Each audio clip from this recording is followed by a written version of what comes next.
Good evening, people. If all calculations are correct, you're listening to the Brews at 10 on my left eye. I'm your host, Lefty, and you're all very welcome here this evening. Thanks for joining me.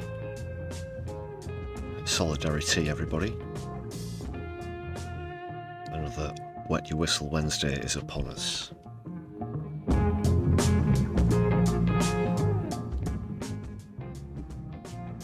It's the return of PMQs. They're back in Parliament. And one of tonight's main features will be a first-time reaction to that, as well as the return of Keith's Catchphrases.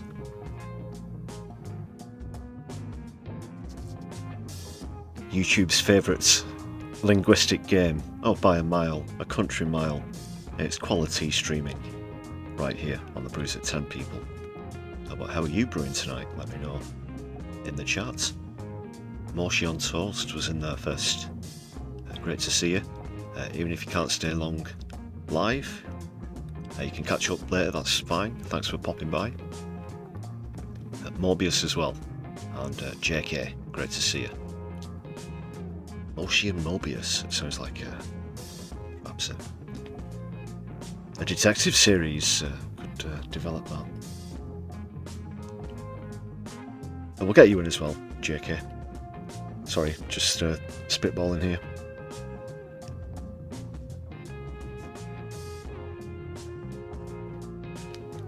Prime Minister's unmitigated disaster.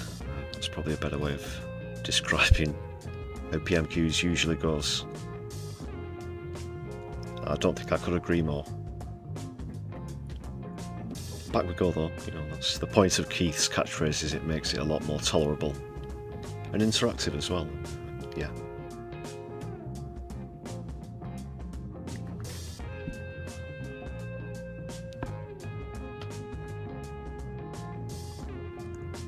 Well, actually, while we've got Moshi on, I'm going to be featuring a Defend Our Juries press conference, which happened yesterday as well. You'll remember I pointed out 5 people had the houses raided shortly before that conference was due to take place, and Tim Crossland was supposed to be one of the speakers. Still in custody, as last as we heard.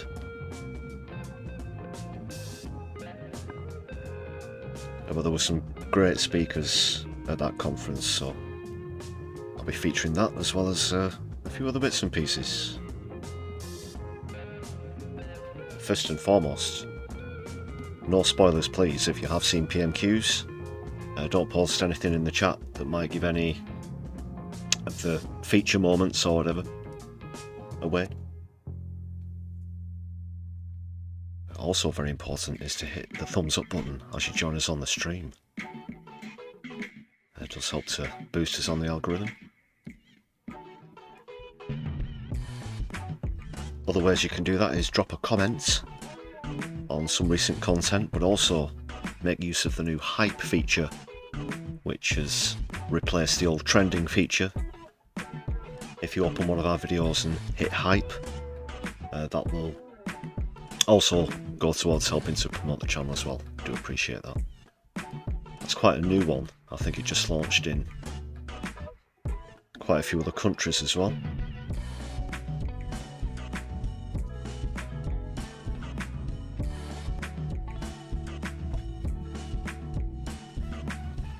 You can also give us a share around your social media. Follow us whilst you're there as well, please, at MyLeftEyeUK, preferably on Blue Sky, but we're also on Twitter and Mastodon. Also, super chats are open. If you have a question or a point that needs my attention, or just to show appreciation whilst you're watching live, but if you're watching back later on, super thanks are also open. And there's a Buy Me a Coffee page. Check out the link in the chat. Wow, that was a mega self-promotion there. All of those that what a great range of options to help support the channel.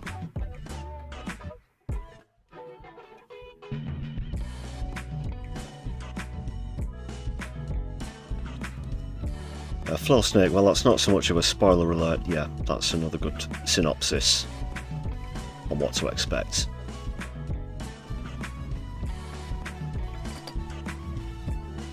Sausages. Excuse me. Thanks for the Palestine flags and watermelons in the chat as well, people. Really do appreciate that.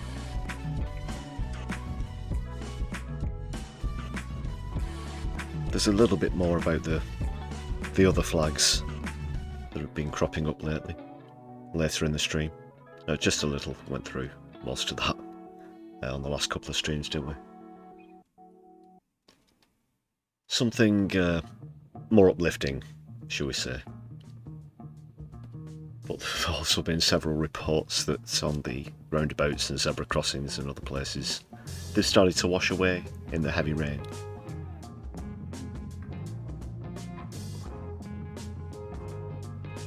A massive deluge in Salford, apparently.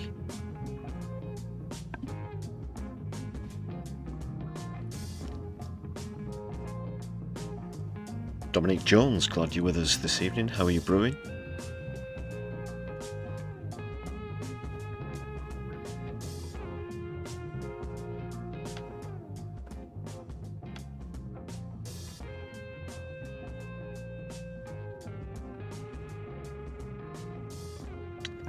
Well, I was going to start to speculate on what might come up during PMQs, but I'll save that and give a shout out to all the members on the channel, of course.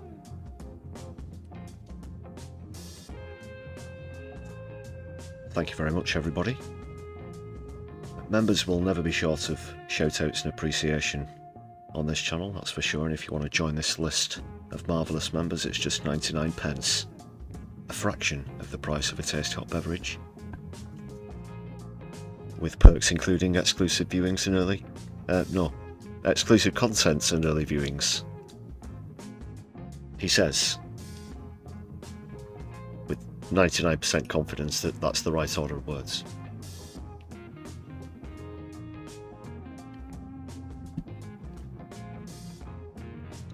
Just 99 pence. Bargain. And the people you just saw on your screen know it as well. 108 people on the way to the target of 250. Thank you very much, everybody.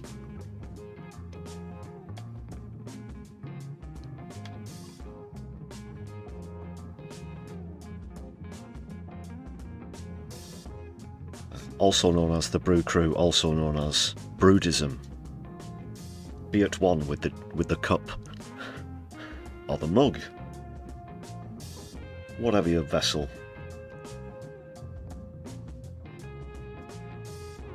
It's not particularly complicated. It's just people who like using tea puns, I guess. There is no deity, and it's not a cult or religion. Yeah. See full terms and conditions.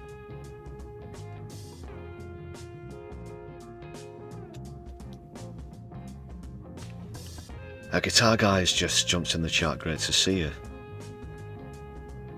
How's the riffs and licks today? They put up flags near your block of flats and you put a Palestine and Union flag in your window. So far no bricks have been hurled in its direction. So far, keep us posted.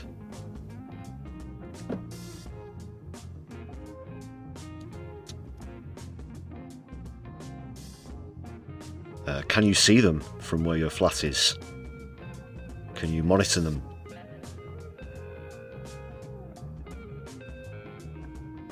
Set up a channel. If you have the means, live stream that, and then daily you can post on Facebook or wherever they have been the flags, that is, marked safe from racist knuckle draggers. Saw another one today, a bit of graffiti. That was England with an I. Yes, England with an I. Not like the kind of eye in my left eye, but the letter I, or E.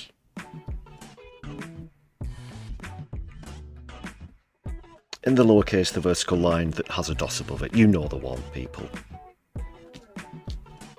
Can you believe it?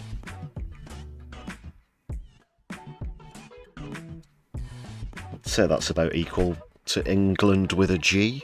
2 G's, in fact, one at the end.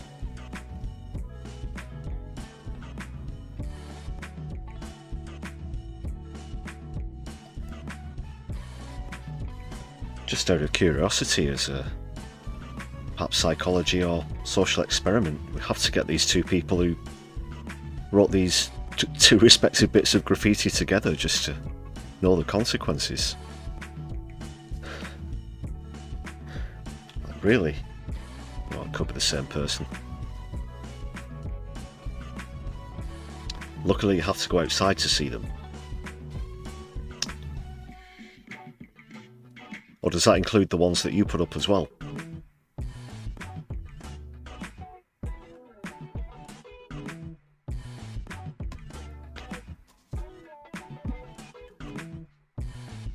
That's good to see, though.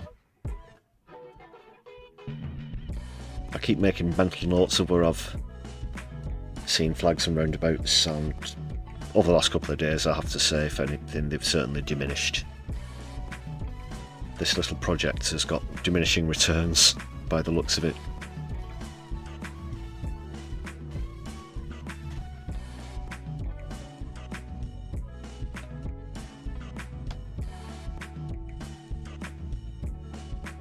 Let's get you good people up on the screen. Let the chat be seen.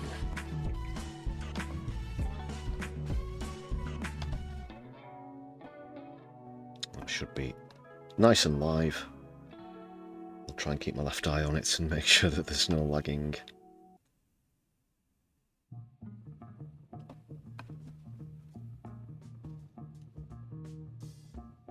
Apologies for that, anyone who's familiar with certain broadcast software might know what I'm talking about. I have to do it as a window capture instead of using the docks because it doesn't work as a dock. I've made several attempts, believe me. It's a lot easier to do it that way.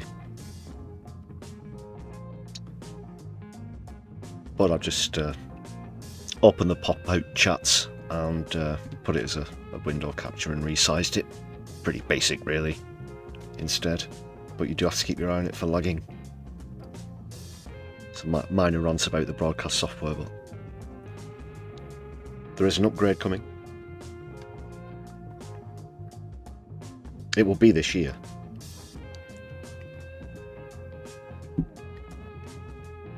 You can bet your socialist asses.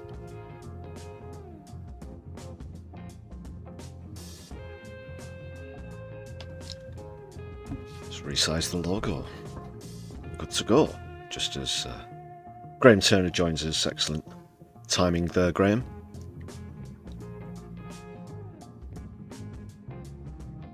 Just about to get main proceedings underway, clips and whatnot. Starting with a comedy clip from someone who will be very familiar to regular viewers. The latest from the wonderful Matt Green. Smooth segue as well, because this bit is all about the flags. Do you remember yesterday?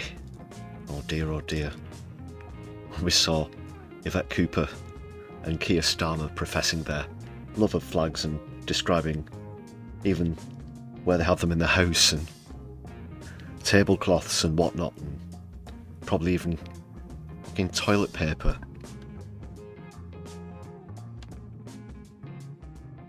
Got the same car as Austin Powers. Yeah, Matt Green. So, Minister, what do you make of all of the flags that have been springing up across the country? Patriotism, vandalism, or something else? Listen, there's nothing wrong with people loving their country. I love their country, my country. And if people love my country, their country, and want to put up flags, then who am I to say they're wrong? So you like flags? I love flags. Chuck them everywhere, I say. Hung on lampposts? Sure. Spray painted on mini roundabouts? Why not? Daubed on a Chinese takeaway while screaming foreigners go home? It's not the exact wording I would use, but I can understand their strength of feeling. Would you at least acknowledge that some of the people behind these campaigns are very right-wing and a few of them have criminal convictions? I can't comment on their other activities, but if they like flags, they're fine by me. Do you have flags at home? Of course I do. I've got flags everywhere. In fact, look, here's a flag. Right. Here's another flag. Okay. And another one. Minister? Look, I've got a whole box of flags. Look at them. It's all about having pride in your... Not that kind of pride. Don't need that anymore. Minister? Look, I love my country. How much do I love it? Maybe I love it enough to write a poem. Maybe I could get out my pencil case. And my pencil. There it is. Maybe needs a bit sharpening. Minister? I could sharpen with that. Maybe draw a line. And if I make a mistake, then I can always rub it out, can't I? Minister, did you just buy all of that from a souvenir shop? How dare you? I've always had patriotic stationery. Really? I love flags. I've got a flag in my bedroom. I've got a flag in my garden. I've got bunting on my shed. I'm even wearing Union Jack underpants. Do you want to see? No. Look, Minister, why are you so obsessed with flags all of a sudden? I've never heard you talk about flags before. Nonsense. I've always loved flags. I've loved flags my whole life. I remember as a child, we used to gather around the flags and eat our flags and rub flags all over our bodies. But aren't some people trying to use flags to divide us? No, flags aren't about division. They're about coming together. Everybody coming together on a flag. On a flag. Don't kink shame me. Critics would say the flags are being used to intimidate. Really, what's intimidating about a bit of cloth or a splash of paint? What if that cloth said Palestine action? That's not cloth, that's terrorism. Thank you, Minister. Next up, as Kim Jong-un arrives in Beijing with his daughter and presumed successor, we ask, what's more unlikely over the next few years? A woman taking leadership of a totalitarian secretive state, or a female leader of the Labour Party?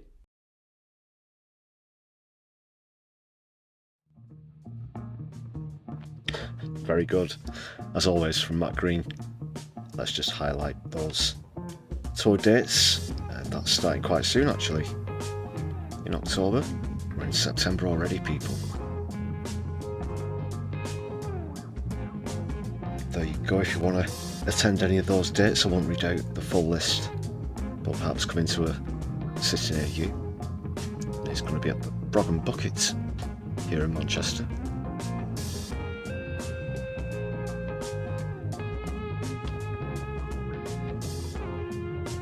Go and give them a follow on YouTube as well, of course. It goes without saying.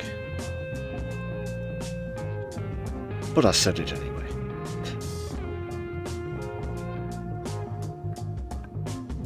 Rise, people.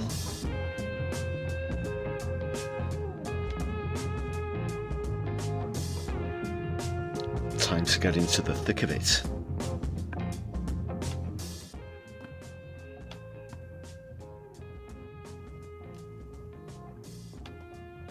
Time once again for PMQs and another episode of Keith's Catchphrases. It's been a while.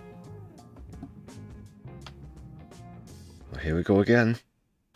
We now come to Prime Minister's questions. Thank you, Mr. Speaker. Deliver. Black hole. Plan for change. Deliver. Black hole. Plan for change. Deliver. Black hole. Plan for change. Deliver. Black hole. Plan for change. Thank you, Mr. Speaker.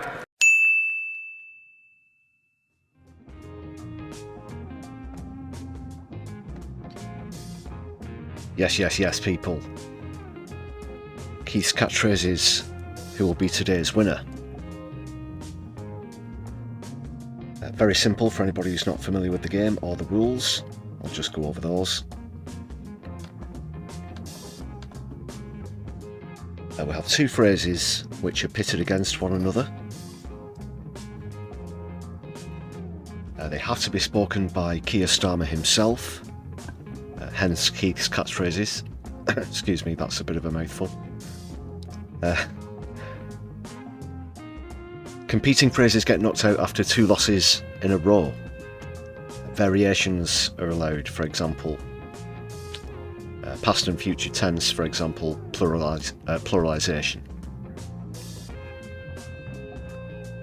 Pretty easy to follow, keep score at the side of the screen.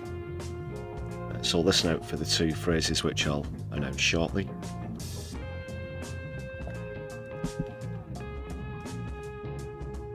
They are the same two as when we were last at PMQs before the summer break.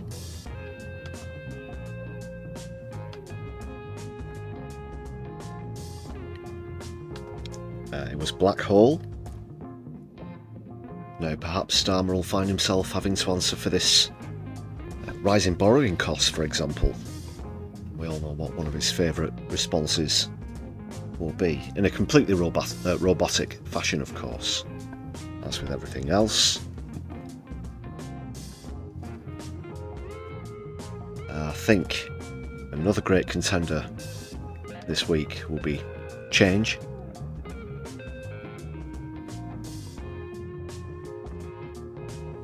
On yesterday's stream, do you remember we saw Spokes throwing that word around quite liberally? And now there's been this apparent Phase 2 launch, of course, hasn't there? But nobody was even remotely aware that we're in Phase 1 of whatever it is. Steps, missions, pledges, etc. You know the score, people. So we will keep score here.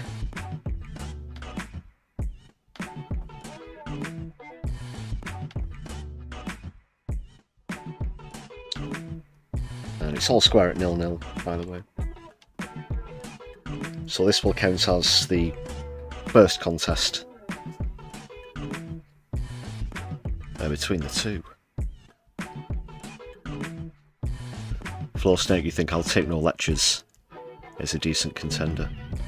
We heard that today, didn't we, in relation to Kemi Badenoch, who thinks it's an incredibly popular thing to bring back fossil fuels. What was the other one that won the poll yesterday? Was it the asbestos insulation thing? I can't remember. Let me know if you do. It was long into the night when the poll finished.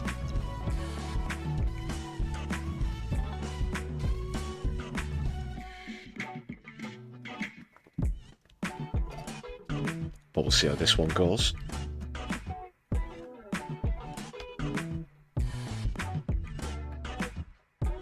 And you'll hear this noise when one of the phrases is uttered. I'll do my best. I hope I'm not a bit rusty. It has happened in the past, going back after a break. But if you hear one that I don't seem to have noticed, please do put it in the chat. And once again, no spoilers, this is my first time reaction. I've not even seen any clips or sound bites, to be perfectly honest. I'm pretty sure that Angela Rayner's circumstances, apparently accidentally paying the wrong amount of stamp duty on a new £800,000 home, is going to come up quite a bit, at least from the Tories. I dare say we'll hear them basically ask the same question about it 4 or 5 times, because that's the way that Badenoch wants to try and do it.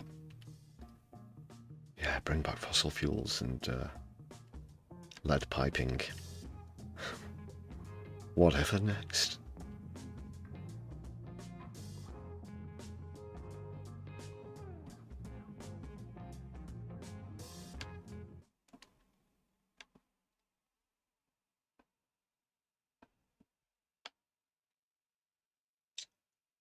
Oh, nearly started without Hoyle, of course. For racism within our housing system. If my honourable friend would share with me the details of the report she mentions, I'd make sure I can look into that further on her behalf. We now come to questions to the Prime Minister. John Butler. Question number 1, Mr. Speaker. Prime Minister. Thank you, Mr. Speaker. Mr. Speaker, on Sunday we won the contract for the biggest defence deal that Norway has ever placed. Norway. Well, do you remember yesterday's opening comedy clip, people, about Norway and fossil fuels? And what's this now? Defence contracts? Oh, great. Hey, kids, let's wake the children in the middle. It's great. It's finally, the struggles are all over. We've got the defence contracts Mr. Speaker, with Norway. that's a £10 billion investment securing 15 years of shipbuilding in Scotland and across the rest of the United Kingdom. Mr. Speaker, one day later on Monday, we launched 30 hours of free childcare for working families. Not leaders this save working parents. This is just supposed to be the opening gambit here, Keith. He's launched immediately into a full party political broadcast.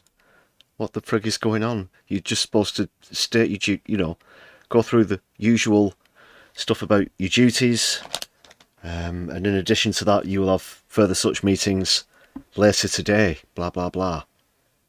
You're just simply supposed to do that. It's 100% procedural, traditional nonsense, of course. £7,500 per year. It will transform the life Christ. chances of our children, because every child will start reception with an equal opportunity to achieve their potential.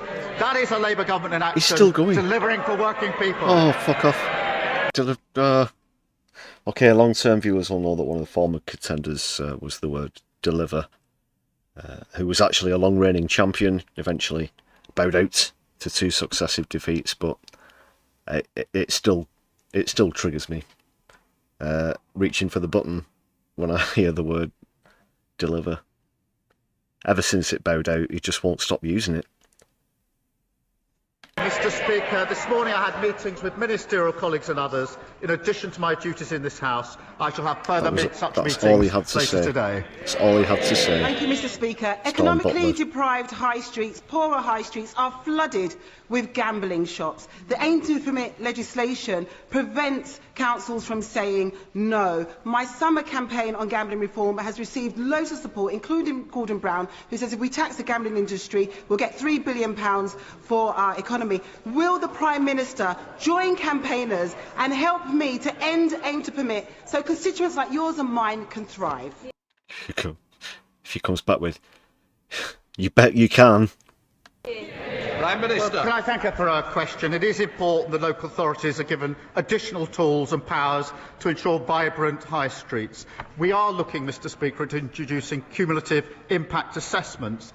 These are like those already in place for alcohol licensing. We will give councils stronger powers over the location and numbers of gambling outlets to help create safe, thriving high streets. Leader of the Opposition.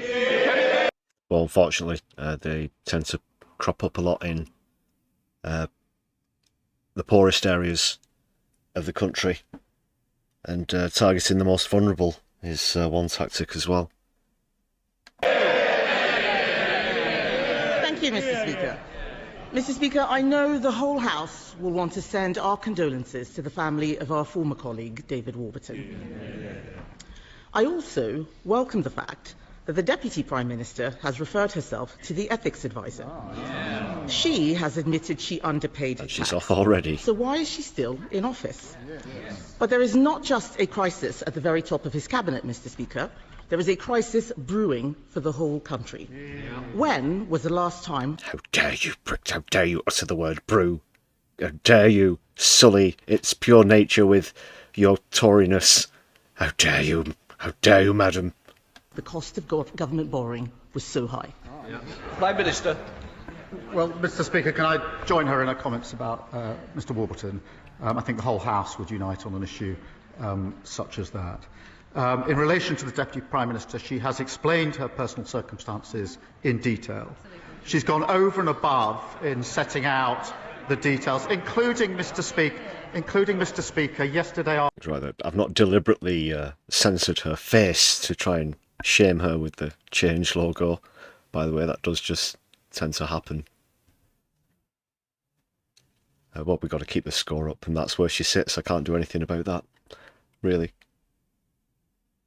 Afternoon, asking a court to lift a confidentiality order in relation to her own son. Reeves is sitting there thinking, well, fuck, this gets me off the hook. I know from speaking at length to Deputy Prime No Minister one's just talking how about difficult Reeves. that decision was for her and her family. But she did it to ensure that all information is in the public domain. She has now referred herself to the independent adviser. That is the right thing to do. But I can be clear, I am very proud to sit alongside a Deputy Prime Minister who is building 1.5 million homes, who is bringing the biggest... Okay, what's the running total? Could you put this up on the Labour Party website or something? Your spades in the ground projects, whatever you're going to call it. Missions of growth for housing. for delivering change. Brackets. But are we even on one yet? 1 out of 1.5 million, is it? And how many of these 1.5 million are you even aiming for to be social housing? What is even the actual target which you're going to fall way behind on? Let's be honest. Upgrade to workers' rights in a generation, and who's come from a working class background to be Deputy Prime Minister of this country. Mr. Speaker, on the question of borrowing costs, they have risen across the world, as the Leader of the Opposition well knows. We are driving them down by getting debt down. That is hardwired into our fiscal rules. Those fiscal rules are non-negotiable. But, Mr. Speaker, I'm not going to take lectures on the economy from the party opposite, who crashed... Hard. Thought this party, which I used to be a member of, was supposed to be actually quite democratic, and you could even hold a vote on the very fundamental principles of the party if you wish. That is supposed to be what it does. And pulling out this fiscal rules excuse, it turned out that we couldn't do any of the things that we promised because we actually, as a rule, don't allow ourselves to do them. But we forgot to check before we started electioneering. The economy, mortgages went through the roof, and a record fall in living standards. Mr. Speaker, I'm not sure we would have heard all that sympathy if it was the Conservative Deputy Prime Minister who was being attacked. I remember when the Prime Minister said that tax evasion is a criminal offence and should be treated as all other fraud. If he had a backbone, he would sack her. But let's get back to the issue of borrowing. He did not answer why it is so high. Conservatives left him the fast... Well, it's high because of bond. Do you know how it works, Kemi? It's all about the price of bonds. ...growing economy in the G7. Under him, the cost of our borrowing is now higher than in Greece. Why does the Prime Minister think this is? Because of Thatcher. Mr. Speaker, if it had been the party opposite, there wouldn't have been the accountability that there now is in place, because they spent years and years avoiding it. And she makes her claims about the economy under their watch are about as credible as her place at Stanford University, frankly. But, Mr. Speaker... Oh, she got caught out with that one, didn't she? Look who Starmer's actually stood next to, will be sat next to in a moment, Rachel Reeves. Oh, yes, I was holding a very significant position within banking for a significant time. Actually, no.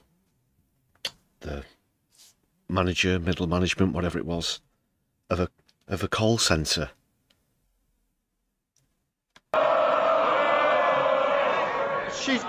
She leaves out of account because she... And it'll probably be, sorry to interject very quickly once again, it'll probably be the kind of call centre that would ring you up 20 times a day if you went a fiver overdrawn, you know what I mean?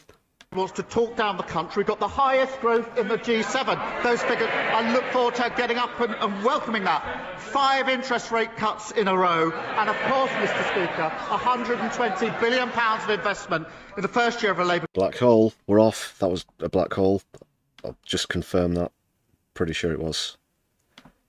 Won't interrupt so much. I look forward to her getting up and welcoming that. 5 interest rate cuts in a row. And of course, Mr. Speaker, £120 billion of investment in the first year of a Labour government. That is a record.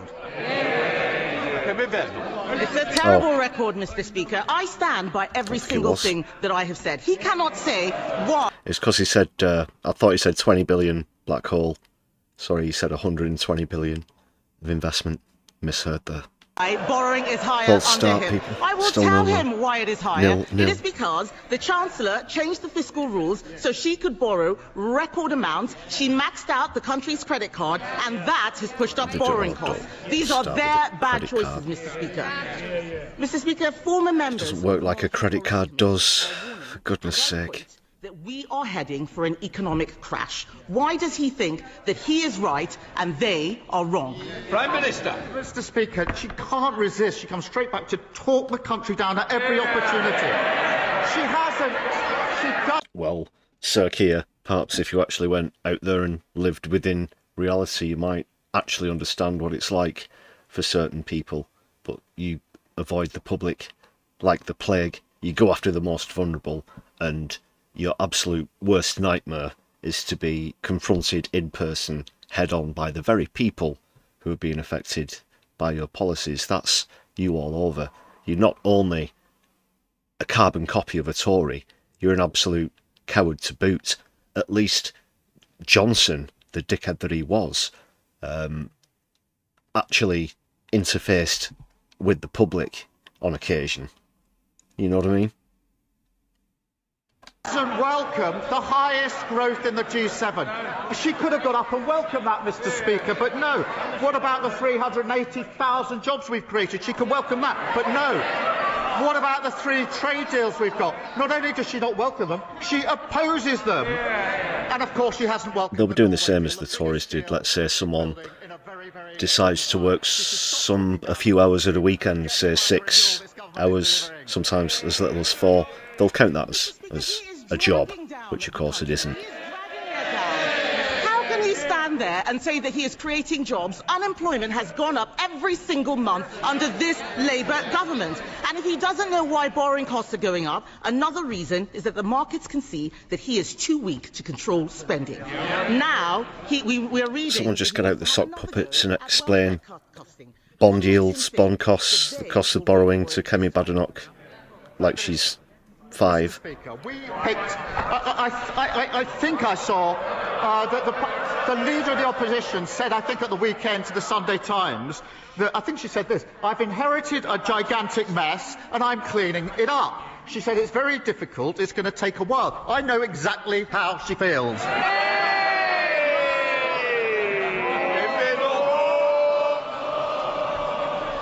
Mr. Speaker, we're not the ones referring ourselves to ethics advisors. The fact is, he is floundering. Yeah, because you never own up. Mr. Speaker, he is floundering. Perhaps he should have a read of the covers of the... Shh. Ken Badenoch. Mr. Speaker, perhaps he should have a read of the covers... Order. We don't want to start the session with somebody leaving, do we? If somebody wants to volunteer, please do so. If not, I will choose one. Ken Badenoch. They can do the fake chairs as much as they like. The whole country knows what a mess of the economy they are making. Mr. Speaker, it is clear that taxes are going up for everyone, except perhaps the Deputy Prime Minister. I warned before the summer that we would face weeks of speculation about which taxes would be going up. The former head of the IFS says this sort of... I'm not defending Starmer here, but it was the Tory coalition with Lib Dem that were in charge throughout the 2010s when borrowing was essentially interest-free, and we didn't take advantage of that. We went ahead with austerity. Your party did, and I don't hear you making any apologies for that, madam. Uncertainty is actively damaging to the economy. And now we find that we have to wait until the 26th of November for a budget. Does he really think the country or the markets can wait that long? Prime Minister. Mr. Speaker said they're not referring themselves to the ethics advisors. That's amongst the reasons they got booted out of office last year. And she complains that we're going through the due process for a budget and going through the necessary steps. We tried a budget under their watch without going through those steps. What happened? They blew up the economy. We'll take no lessons from them. I think that was a good call, Floor Snake, about taking no lessons. This week, he had another reset. This morning, the Prime Minister scrapped his 5 missions, and after scrapping his 3 foundations, scrapping his 6 first steps for change, and his 7 pillars for growth, You're stealing my material, you bloody bitch. What the fuck? That's my gig.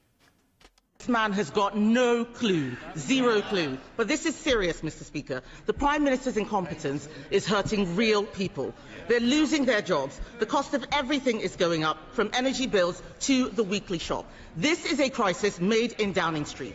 Isn't the truth that he is too weak to change course and too arrogant to admit he got things wrong?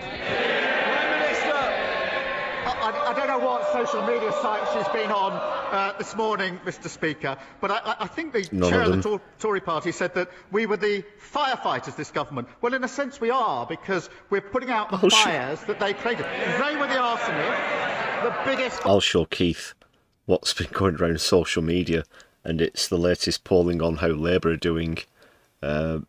Spoiler alert, doesn't look great for Keith. All in living standards on record and blowing up the finances. We've spent the first year putting out their fires, quite right too. But now, Mr. Speaker... No, you've run in there with incendiary devices and thrown a load of petrol all over it. Is what you've done. We're delivering on the cost of living. Funded childcare, £7,500 for working families. Free breakfast clubs, opening new schools-based nurseries. That's what we're fighting for. The best start for every child in this country. Paulette Hamilton. Thank you, Mr. Speaker. The Mayor of the West Midlands, Richard Parker, is delivering growth and jobs by backing SMEs like Bow Toys in my constituency of Birmingham Erdington. If you don't include the word, was it a change? Was there a change in there? If you don't include deliver in your question, you're not allowed to ask it. Which has just doubled in size. Will the Prime Minister join me in praising this success and confirm that boosting ambitious small and medium-sized businesses across the UK remains a key priority of his government? Is this a constituency question or just can I recognise and congratulate obvious the, businesses planted in her brown nosing? Mr. Speaker, we published our small business plan, It's which was just very so well cringy, received. isn't it? Includes new rules The cracking planted down on late questions are payments, so obvious, and all they do is kiss their own arses. Will the Prime Minister agree that aren't we doing so well?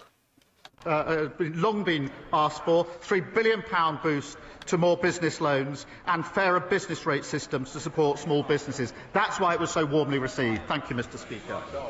Sir Ed David, leader of the Liberal Democrats. Thank you, Mr. Speaker. On behalf of these benches, can I join the Leader of the Opposition in sending our condolences to the family of David Warburton? And I'm sure the whole House will join me in paying tribute to Annette Brooke, who served in this House for 14 years and sadly passed away last month. Annette dedicated her life to public service and serving the people of Dorset, and she is greatly missed. Mr. Speaker, we have all seen the horrifying images from Gaza. The baby is so thin from starvation you can see their skeletons. The bodies of children killed while queuing for water. The emaciated hostages still held captive by Hamas. The Prime Minister has rightly said he wants to stop all that. So when the one man in the world who has the power to stop that comes here to our country on a state visit, will the Prime Minister look President Trump in the eye and urge him to use the influence on net... Didn't they abstain? Didn't Lib Dem abstain? Or, as I explained on a recent stream, do a 50-50 split, which is the same effectively. Yahoo and Qatar to make it stop. Prime Minister. Can I join him on his comments about Annette Brooke? And also in his description about the horrifying situation in Gaza, and it is horrifying. We're looking at a man-made famine on top of everything else. I mean, made by you, the UK is complicit in this. Surely you know it, and you know that it's a genocide. But you won't say that, because then you'd be dobbing yourself in and incriminating yourself, wouldn't you? Which makes you a murderer, don't it?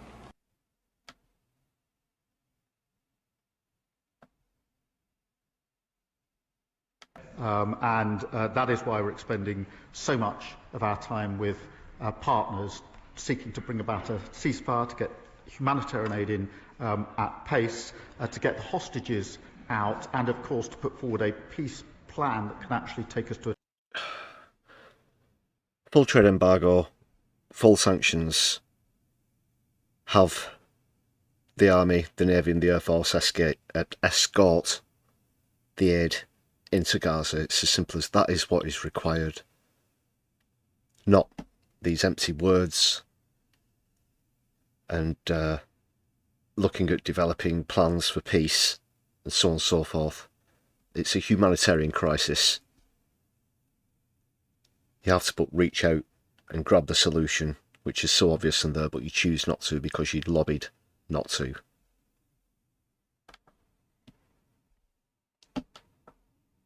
Two-stage solution. And of course I'll talk to all international leaders about that. I would gently say to him that if he hadn't refused the invite to the state banquet, he could be there 2 weeks on Tuesday and speak to President Trump himself. And Whoa. No, that's what, you just play a Trump's game, is it? Oh, if you hadn't have turned your nose up at Donald Trump, then we might let you have a say in an ongoing famine and a genocide and illegal occupation. You can't justify that, Starmer. That's ridiculous. He's got every right to turn his nose up at Trump and the state banquet if he so chooses. Surprise, it's not an act of leadership to pass up that opportunity. Mr. Speaker, I have to disagree with him on that. We are now debating this issue. But here's an issue where I hope he will agree with me. The European Convention on Human Rights is a British creation that protects all our basic rights and freedoms. Rights of children, disabled people, survivors of domestic abuse, fascism. That's victims what it's of supposed to be horrific for, crimes, to stop fascism. everyone. That's why we made it. It protects care home residents from abuse and families from being spied on by councils. But the leader of the Conservative Party and the leader of Reform want to join Russia and Vladimir Putin by withdrawing from the convention. The Liberal Democrats disagree, Mr. Speaker, and so do the majority. Sorry. Not notice Mr. didn't quite get a seat there, being quite enthusiastic. You can see him just behind Ed Davies' piece of paper there. From the convention. The Liberal Democrats disagree, Mr. Speaker, and so do the majority. He must be the, he's the... it doesn't matter. Of the British people. So will the Prime Minister categorically rule out withdrawing from the ECHR or suspending it or watering down our rights in any way? Prime Minister. Mr. Speaker, we will not withdraw from the European Convention of Human Rights. We do need to make sure that both the Convention and other instruments are fit for the circumstances we face at the moment, and therefore, of course, we have been, as we made clear, looking at the interpretation of some of those provisions. It would be a profound mistake to pull out of these instruments, because the first thing that would follow is every other country in the world that adheres to these instruments would pull out of all their agreements with this country. That would be catastrophic for dealing with the problem that we're actually dealing with. Irene Campbell. Thank you, Mr. Speaker. Scotland has a proud heritage as one of the world's great shipbuilding nations. On behalf of the defence industry workers across Ayrshire and beyond, I welcome the largest ever export deal for new warships ever secured by the UK. And does the Prime Minister agree that this shows how, under Labour, we can build on our proud past to secure a brighter future for our shipbuilding industry? Can I thank you for a question? Mr. Speaker, I was very pleased to get the call from the Prime Minister of Norway on Saturday night telling us that the UK had won this contract, beating off competition from the US, from France and from Germany because of the quality of ship... What a revelation, people. Well, you might not have heard it here first if you watched PMQs earlier today. Sensational news. The Prime Minister, Sir Keir Starmer, admits that he beats off Donald Trump and President Macron. He's beat them off. He's beat them off thoroughly, and he's very proud to have beaten them off.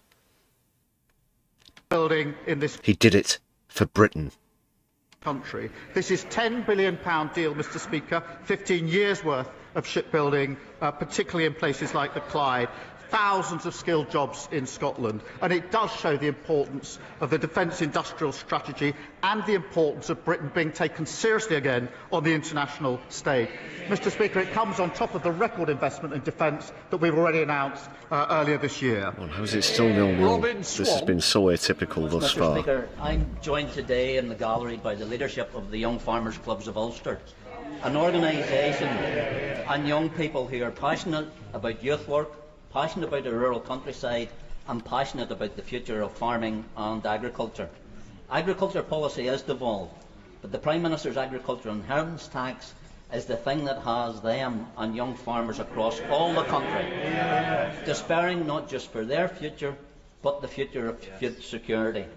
When will the Prime Minister change course on the farm family inheritance tax, now that he's taking control of tax policy? Prime Minister. First, can I welcome the Young Farmers Club of Ulster to Parliament and take this opportunity to say to him and to them that we've invested more than £2.7 billion in farming and nature recovery. That's been welcomed. And, of course, we're developing a 25-year farming roadmap to make the sector more profitable. Again, that has been warmly welcomed.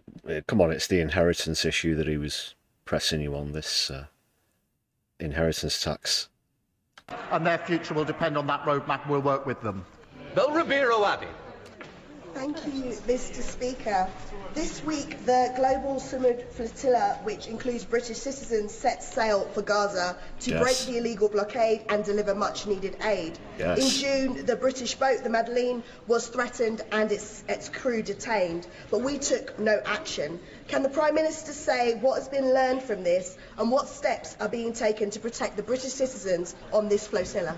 Prime Minister. Well, Mr. Speaker, she raised a really important issue in relation to the horrifying situation in Gaza, and the Israeli government is... It pains him just to say it doesn't... and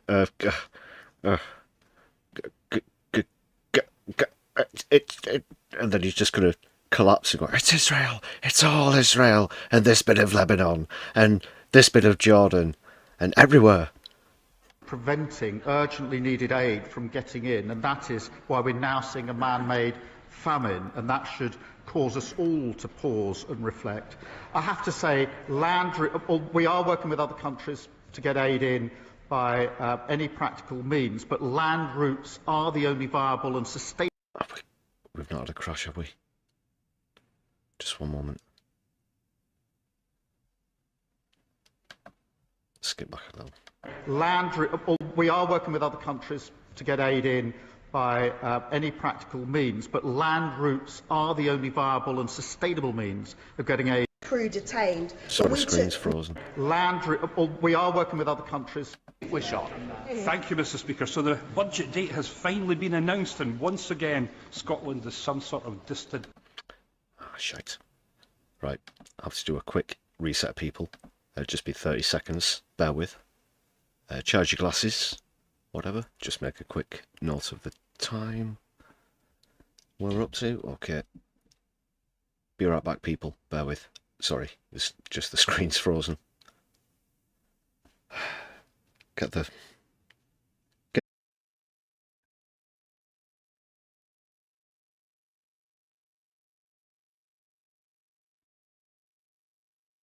We're back. Working with other countries to get aid in by any practical means, but land routes are the only viable and sustainable means of getting aid into Gaza at the scale that is required, and Israel must lift the restrictions to allow aid agencies. Send in the British Army, just send them in, say we're bringing this aid in, and if you try and stop us, we're basically going to fuck you up. You know, like we seem to have done it all over the world. You know, a litany of examples which I won't go into, but just in this exceptional case, our armed forces are somewhat impotent. Aside from dropping a few pallets from the air, which will land on people, again, it's a terrible way of distributing them. He acknowledges that getting them in by land is the best way. It can be done. But there's a lack of political will, and that's what it boils down to. Shameful. To deliver the life-saving supplies that are so desperately needed. Pete Wishart. Thank you, Mr. Speaker. So the budget date has finally been announced, and once again, Scotland is some sort of distant afterthought. A budget date left to the 11th hour because they do not know how to resolve their countless counter-bureaucrats. A budget date that has practically wrecked Scotland's budgetary process, leaving it almost impossible for us to pass a budget before Christmas, leaving great uncertainty in Scotland's public services. And you know what, Mr. Speaker? They couldn't even be bothered to notify the Scottish Government, leaving them to find this out on social media. So can I ask the Prime Minister, how is this reset in relationships working out? Prime Minister. Well, Mr. Speaker, he overlooks the fact that last budget there was a record settlement for Scotland, £50 billion a year. And he talks about the support. We've just won this Norway frigates contract. That is 15 years of shipbuilding in Scotland. The First Minister of the SNP has said what about that since Sunday? Absolutely nothing. Absolutely nothing. I know we've got another SNP question in just a moment. Perhaps that will be the opportunity to welcome the deal that we won and the jobs now for Scotland. Oh, he just dodges and dodges. He was talking about the date of the budget interfering with Scottish politics. McAvoy. Thank you, Mr. Speaker. Prime Minister, last year my online safety forum of children and young people from every secondary school and college in Darlington found that 71% of our Year 10s and 12s had been contacted by a stranger online. A shocking failure that our Online Safety Act will hopefully prevent going forward. Will he join me on calling on the member for Clacton and all... Well, he was absent, I believe. I know that he was, and we'll go on to that later. He's in the United States of America.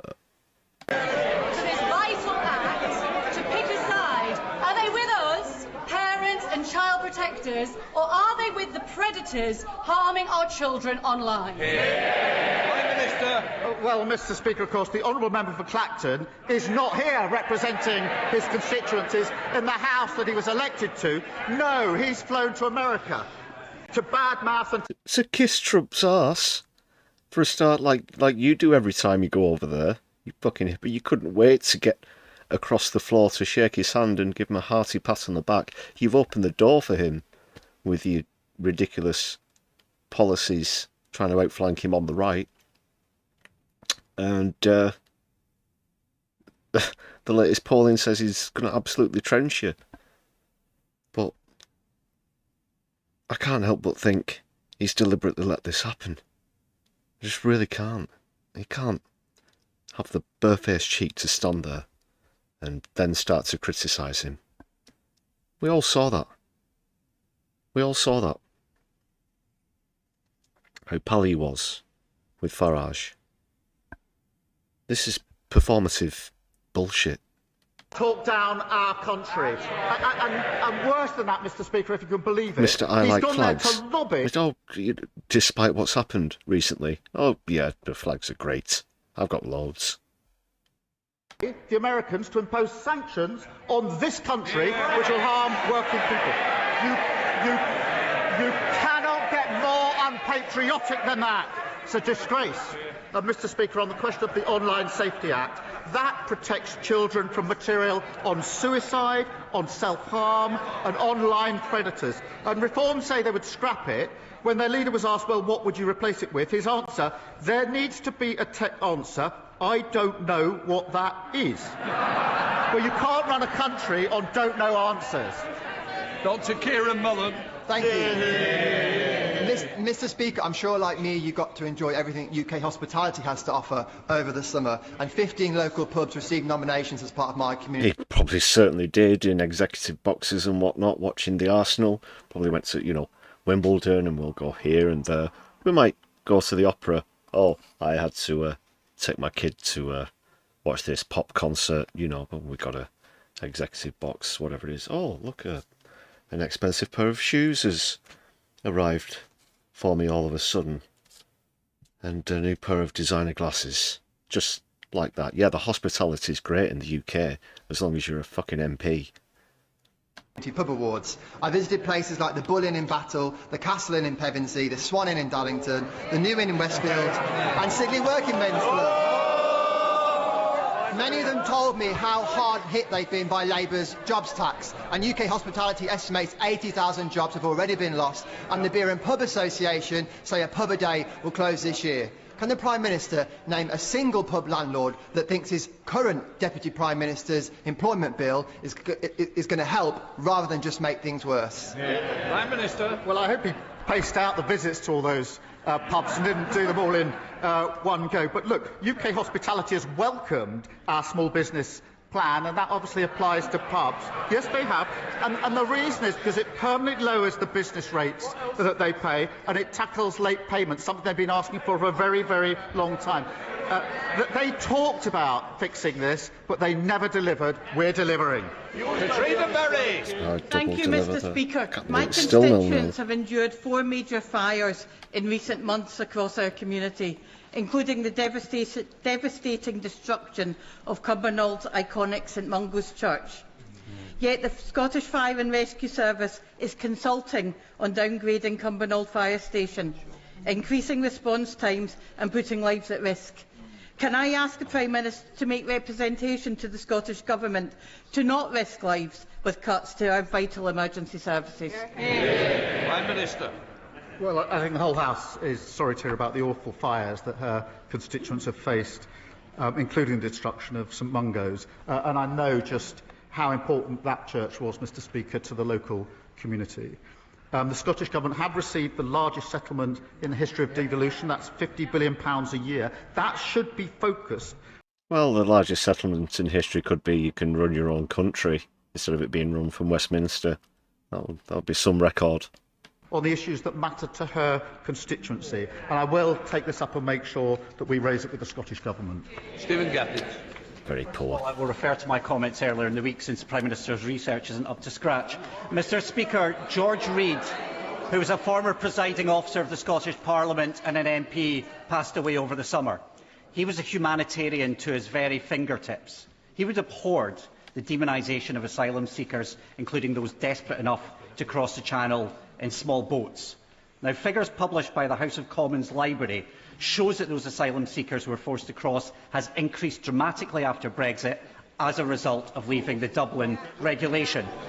So, instead of punching down and joining in with the victim blaming of Reform and the Conservatives, will the Prime Minister reject their isolationism and look to rejoin the Dublin Convention like every other country in Western Europe? Prime Minister.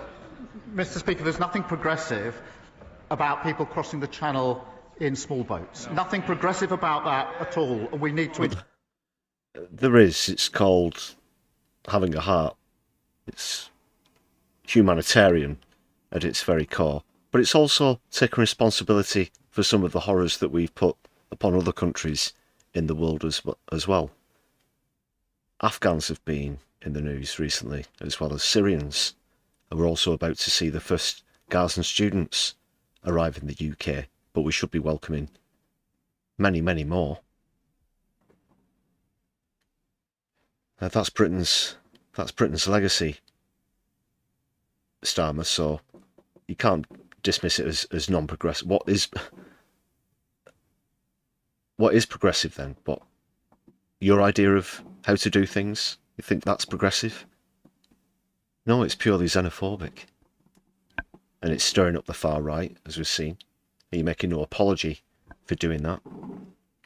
But you're celebrating it with saying how much you love flags. If you want to drag the country to the far right, don't you dare call it progressive at the same time. You want to talk about people?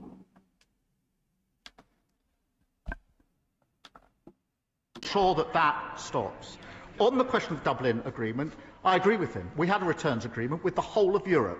It was ripped up when we left the EU by people who made promises that that wouldn't be the case. We're rebuilding that relationship. We've reset that relationship. We now have a returns agreement with France. We wouldn't need a single relationship with France if we hadn't ripped up the Dublin Agreement. Richard Berger. Thank you, Mr. Speaker. We're at a very dangerous Oh, this will be political good. moment. Go on, Dickie. Opinion polls warn that for the first time in our country's history, we risk the election of an extremist far-right government. We all have a duty to prevent that. To do so, don't we need to rebuild support through a return to real Labour values, through real action to tackle poverty and inequality, through a wealth tax on the super-rich, and through an ethical foreign policy that takes a strong principled stand on war crimes, whoever commits them? Right, Mr. Speaker. Very good question indeed there from Richard Bergen. Can you dig it?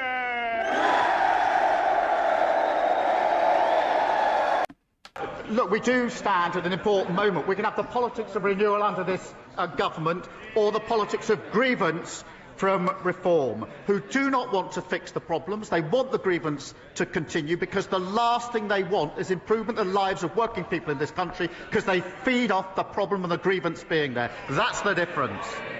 Sir Julian Lewis. Don't think that's quite going to cut it, as the poll I was referring to earlier will reveal. Lord West was head of the Royal Navy, Chief of Defence Intelligence and a Labour Security Minister, and currently sits on the Intelligence and Security Committee. So when he writes in the national press denouncing what he calls the disgraceful decision to hand over ownership of the Chagos archipelago, adding that... Holy pissing Christ, really?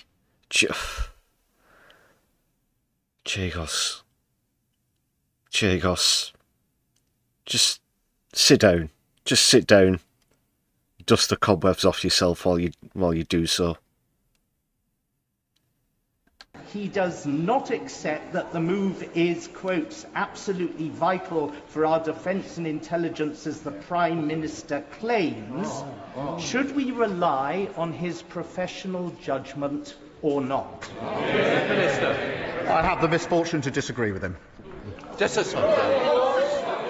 Thank you, Mr. Speaker. New mums and dads in my constituency of Lowestoft tell me that one of the things they worry about the most is whether they can afford the childcare they need to be able to go back to work. That's why it's great parents will be able to save up to £7,500 a year on nursery fees thanks to this Labour government. Does the Prime Minister agree with me that investing in childcare is not only important for tackling the cost of living crisis, but also helps to remove barriers to deciding to have children in the first place? Prime Minister. Well, I thank her for raising this, and I was very proud on Monday to make the announcement about childcare. As she rightly says, it saves not just on average £7,500 for families in a cost of living crisis, but also, crucially, this is from 9 months, Mr. Speaker, to 4 years. We know that under the last government, there's this disparity at age 4 between children arriving at reception, some barely out of nappies, others quite articulate. That locks in inequality for life. I'm really pleased that this measure that we've now taken on Monday unlocks that and makes sure He's just talking about his own cabinet here. every single child aged 4 gets the starting line in reception with a fair chance of going as far as their talents will take them. Ellie Challenge. Thank you, Mr. Speaker. While the Conservative Party deludes itself with the myth of endless fossil fuels, the rest of us know just how ridiculous and reckless that is. Extracting more oil and gas from the declining North Sea will do nothing to protect energy security or jobs.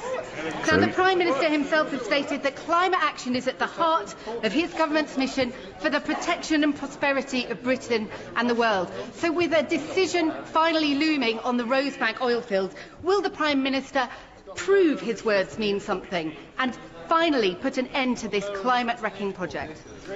Yeah, for anyone who's not familiar, Rosebank is one of the new North Sea oil projects. and despite a ban on new fossil fuel licences, it's going to be particularly detrimental where our CO2 output is concerned. Prime Minister. Well, Mr. Speaker, I did notice that the Leader of the Opposition went to Scotland, I think, this week to announce that if she ever became Prime Minister, which is extremely unlikely, if he's going to go to Scotland, ships, sausages, that she would pull down £50 billion of investment in renewables in Scotland. This is good, secure jobs of the future. Absolutely reckless behaviour. They haven't learned anything. But I mean, the Greens, of course, have got a new leader. Unfortunately, that's quite a paltry amount. Actually, on the scale of things, we should have an overwhelming amount of investment in renewables, especially in Scotland, where they have so much wind and tidal power up there on the North Sea. Even more than we do here in the north of England. All around the course as well, a great amount of potential, and as he said, job creation. Don't take it from anybody that transitioning away from fossil fuels towards renewables should cost a single job in this country, because it absolutely shouldn't. For her, and we can now see what they really stand for. Withdrawal from NATO at a moment like this, totally unfunded spending that would blow up the economy. They would block all planning proposals, and they've now got a leader who's made, to say the least, some very strange comments about women. There is only one party delivering fairness and tackling the climate crisis, and that's the Labour Party. Alex Selby. Thank you, Mr. There's literally a party called the Green Party, and that's more or less their main remit. I don't know if you know, recently they elected a new leader, Zach Polanski, who's, well, by all accounts, going to do a pretty good job in helping take you to the fucking cleaners at the next general election, Keith. That is, if he's still the Prime Minister, which would be arguably sceptical, shall we say. By default, Labour are in charge of green policies in this country, because you're the government. Yes, the Greens aren't in government, but don't act like Labour is the only one that has solid environmental policies. Just wait till you see the Your Party UK manifesto as well. I think that's going to be something at least competitive with the Greens. Mr. Speaker, Prime Minister, in September 21, you met ex-Arsenal player Michael Thomas in Portcullis House alongside other former footballers of the V11 when I hosted them in Parliament. Last night, the BBC broadcast the V11 documentary exposing the fraud perpetrated against them and the financial abuse they have suffered within the footballing system. They have all suffered terrible financial loss, but HMRC are still chasing them for taxes from funds that were defrauded from them. Prime Minister, will you meet Michael Thomas and other players with me to see how we can protect victims of fraud and instead go after the perpetrators of fraud? Yeah, there was this thing came out, and a bunch of now ex-footballers lost millions of pounds having been defrauded, as he said, by these false investment companies. It, of course, turned out to be a pump and dump scheme or whatever, some sort of scam. They've been unable to retrieve the money. Quite a few of them fell for it, and that was all revealed this week. It wasn't just former Arsenal players from other Premier League clubs in the UK as well.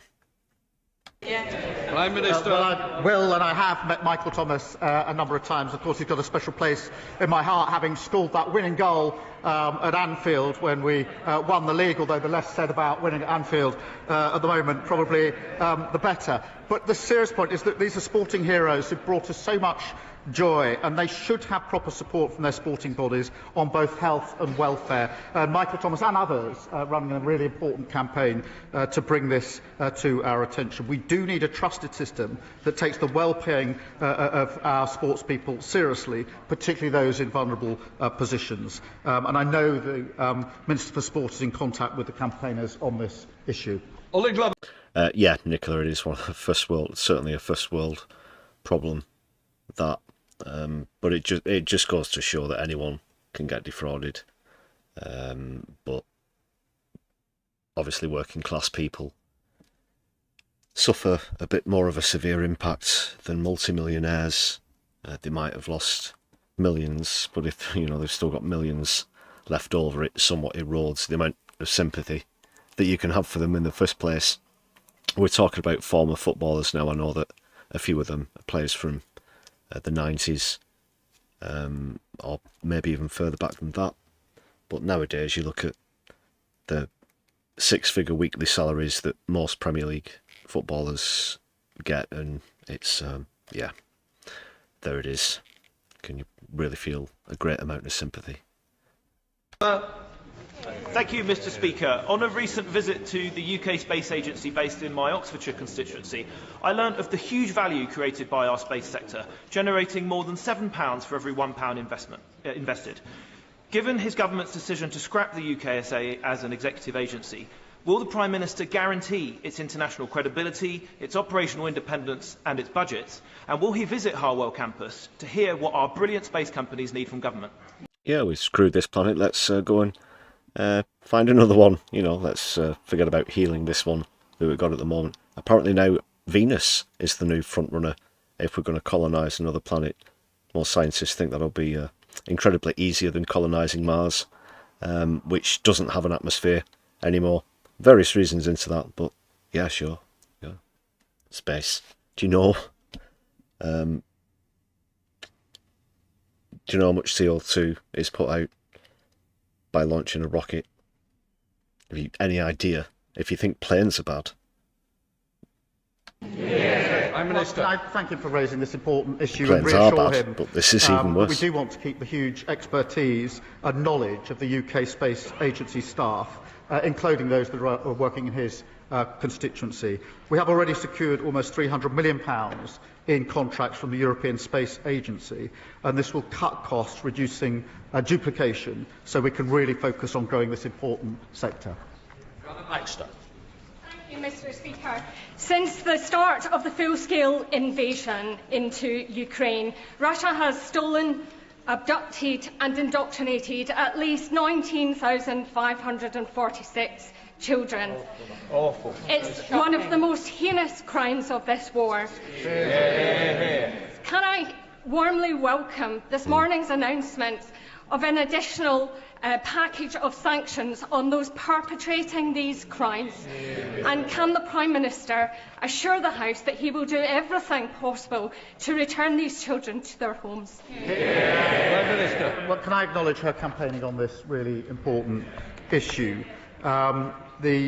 Russia's policy of forced deportations, indoctrination of Ukrainian children is despicable, and anybody who's heard the stories or seen the pictures cannot be other than profoundly moved by it. We have taken firm action. Yeah, it's in, obviously, there's the trilateral conference, if you want to put it that way. Kim Jong-un, Vladimir Putin and Xi Jinping of China as well there. It's the, gathering of authoritarians pretending to be communists convention, or whatever you want to call it. Mr. Speaker, this was one of the issues that we discussed, as it happens, 2 weeks ago in Washington, when I went over with other leaders to ensure that we are all putting maximum pressure. But this, amongst the very many horrors of the Ukraine conflict, this is right up there as one of the absolute worst. Jack Rankin. Thank you, Mr. Speaker. Like many, I was deeply concerned that a police force deemed it necessary to take 5 armed officers to arrest a comedy writer from a flight. Some may... The Graham Lynham thing. Well, first of all, he was arrested at an airport. You'll generally find a lot of armed police at airports. They probably just maybe got it in their earpiece. You've got to go to such and such terminal, whatever gate, and arrest this guy. It could be as simple as that. It's not as though some people set off from somewhere else, decided to arm themselves. That's pretty much been the case in the post-September 11th attacks. So, to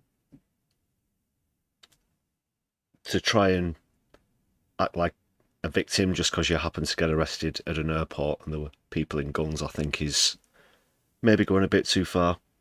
But as well as, obviously, the fact that you're total POS for persisting in trolling the trans community and failing to listen to reason, to the extent that it not only costs you your own family life, but you then double down, go even further, essentially goad people into assaulting trans people who use whichever bathroom they'll be going into, public bathroom and or restroom. And it's very easy to argue that that's perhaps going a bit too far. I found Mr Linehan's comments offensive, but that isn't the point. If you don't support speech you don't like, you don't support free speech. Yeah. Will the Prime Minister commit to reviewing our speech laws to ensure the legitimate free... No. There are lines, and that's where incitement comes in. That's why people rightly get locked up for encouraging people to set fire to hotels, for example. And that's why saying, if you find yourself in such and such situation, you kick a person in the groin, yada yada yada. And literally saying it as advice, not even in a purely joking way, this being a comedy writer, but ironically he was being completely serious on this occasion. Expression is protected, and will he condemn the culture within the public sector which prioritises this dangerous and perverse nonsense? Well, I thank you for raising this. You will have seen that the Commissioner has put out a statement in relation to the... I think he also wanted to get the word perverse in there as if to imply that trans people using, again, whichever bathroom is somehow perverse. I don't think that's an accident that the word was in that question. Particular case this morning, I've been clear throughout, we must ensure the police focus on the most serious issues and the issues that matter most to our constituencies and all communities, and that includes tackling issues like antisocial behaviour, knife crime and violence. And we have a long history of free speech in this country. I'm very proud of that and I will always defend it. So I'm speaking purely hypothetically here, but let's say that someone went online and encouraged you to do even far worse than what Graham Linen's done, gross bodily harm, whatever, even what, attempted murder, or how far is he prepared to go? That he thinks people should be allowed to encourage such things in the name of free speech. I think freedom of rebuttal and freedom to be told that you're talking absolute shit, or even worse, that what you're saying could be dangerous, could have a negative impact on society. I think everybody's got that right just as much. And again, a phrase, just two simple words like free speech, and a magic spell that give anybody, license to encourage such behaviour. It's beyond reason to think that that's realistic. Yeah. Week where the Prime Minister has worked tirelessly to place the Clydeside, Glasgow, Govan at the epicentre of Type 26 shipbuilding. Is he perplexed, as I am, they're building at the some radio ships? silence They've from been the very SNP quiet about and the that in this contempt session. the SNP Some continues to ships show in for the Scotland, a few. defence sector? So like And does he it's agree the only with me thing that that they might contempt have is a to shout contempt for about. jobs? It's a contempt... Is she asleep? There? What's going on? What's going on? for growth, and it's an 18-year-long contempt for Scotland. Prime Minister. Well, Mr. Speaker, I am perplexed that the First Minister has not welcomed this. This is a massive deal for Scotland. It's 15 years of shipbuilding. I would have expected the First Minister to be holding a press conference to celebrate what we've done in relation to this deal. Those 15 years of shipbuilding, Mr. Speaker, are extremely important to Clyde and very other industries. And they are... Someone could have stood up and asked him what his favourite kind of potato is, and he still would have harped on about this contract with Norway. It's the new giving a few free school meals to some kids. It's all he's got to cling to at the moment politically. It's quite pathetic. They are a reflection of the professionalism and dedication of workers in Scotland that they've shown over many, many years. You'll notice both he and Rachel Reeves are wearing purple attire, purple being a combination of red and blue, of course. Think about it. And I would urge the First Minister to come forward and welcome this deal. Sir John Hayes! You're not congratulating us enough on this deal. It's all I'm going to talk about. It's all you should be talking about. Certainly don't hold us to account on any of the other disasters that are happening at the moment. I think this will probably be the last question, people. Final question. I know you will agree, Mr. Speaker, Very that good. flags Come on. and banners in bringing Oh, it's, national pride God. nourish individual sense of worth and nurture our shared sense of belonging. So will the Prime Minister take steps to ensure that across every part of our kingdom, alongside the Cross of St George in England, St Patrick in Wales, St Andrew in Scotland, the Red Dragon in Wales, that our flag is flown? I don't think anyone's been putting up St Andrew's flags in, on roundabouts, to the best of my knowledge. On every government and public building, hospitals, schools, police stations, railway stations. For every Briton deserves the chance to see a forest of flagpoles and the flutter of the Union Jack. What the fuck is this? What? What? Okay. What? What? You gotta be f***ing kidding. The question is, isn't flag shagging fantastic? Well, what's Keith got? Apart from a Union Jack toilet seat, of course. Prime Minister. Well, can I thank him? And I share his pride in our country's flag. Come on, you know what it's about.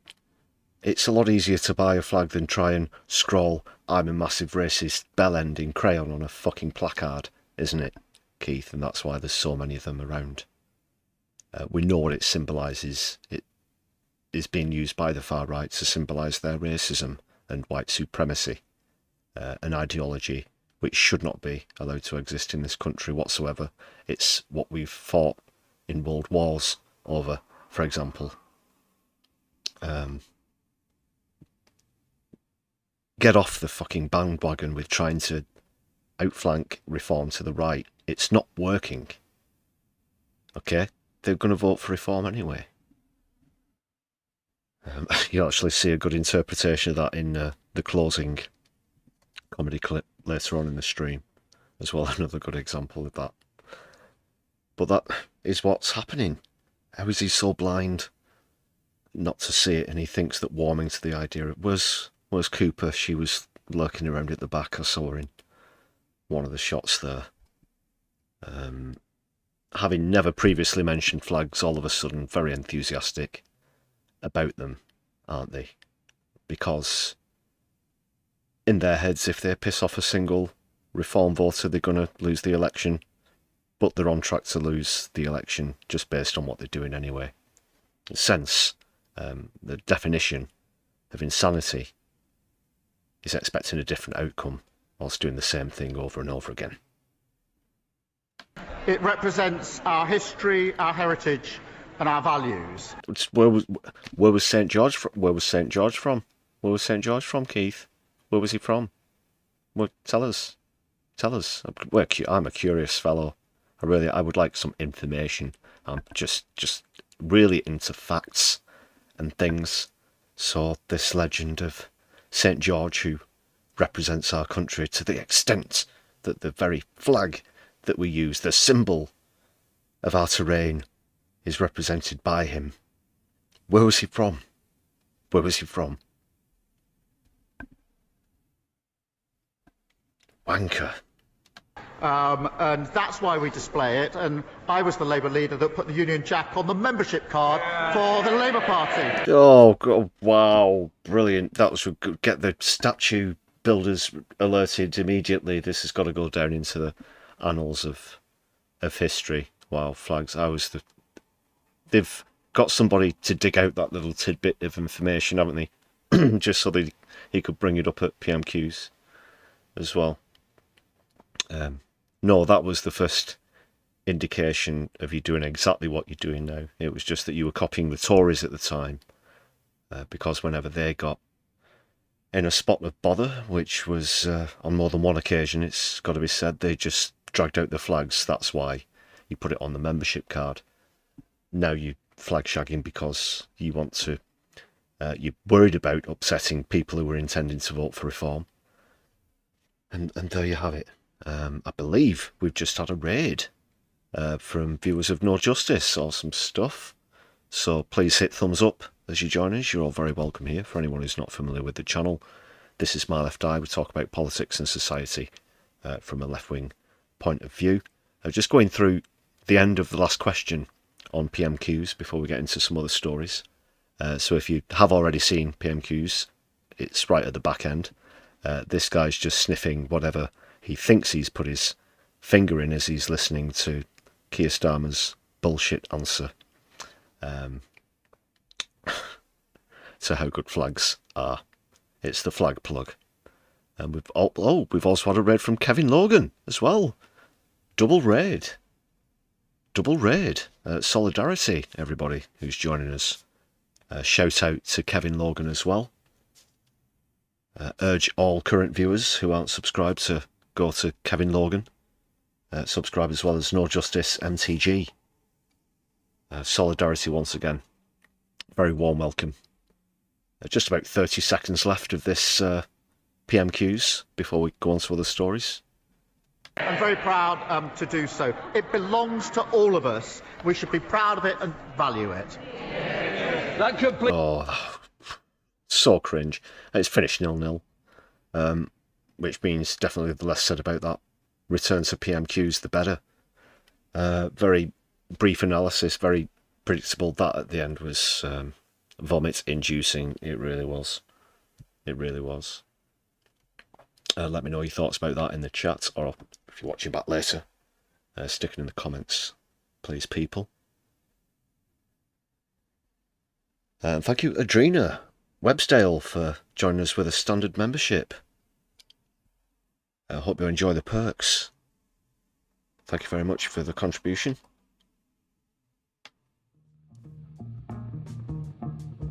And yeah, let's give our raiders a very warm welcome as they join us this evening, people. 0-0 in the end. Let's stitch the scoreboard. Get on to some other matters. Now, I did say I was going to do the DOJ press conference. I'm not too sure there's enough time left on the stream to squeeze that in. So I'm going to cut to another story instead. I will fit that press conference into another live stream during the week, don't worry. But for anybody who's just joining us from the raids, this channel will be down in London, bringing you exclusive footage and interviews from that upcoming protest at Parliament Square with Defend Our Juries this Saturday, so please tune into the Sunday live stream for that content.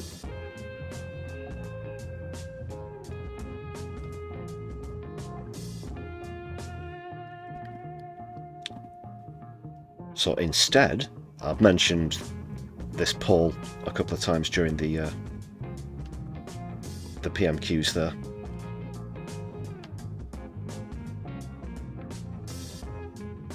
Like I said, I'm not sure who Keith has been talking to, but the latest polls on how Labour are doing certainly don't reflect the, how was it he put it, they're the firefighters of politics at the moment.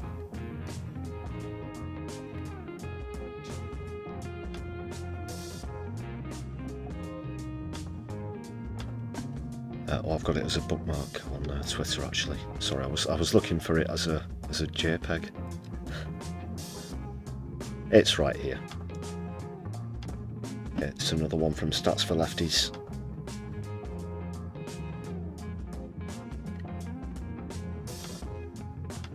How low can they go? Well, all will be revealed in a moment, but I can tell you that it's another record. They're at 13% approval. At last reckoning, and this time around, I believe I can reveal,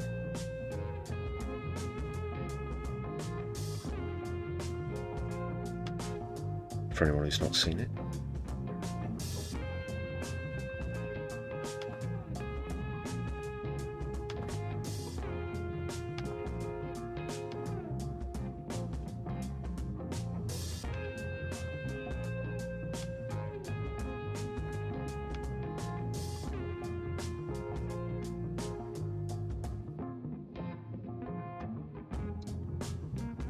One sec, people. Here it is.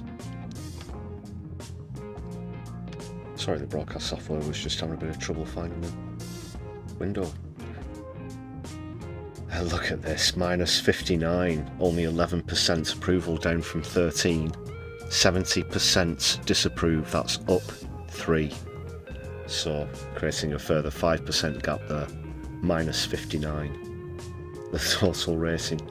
Look at that on a line graph. What a chasm. You could fit the Grand Canyon in there and Olympus Mons. 70% to 11. That's the cold truth. If they think they're the firefighters, it looks like they're starting their own.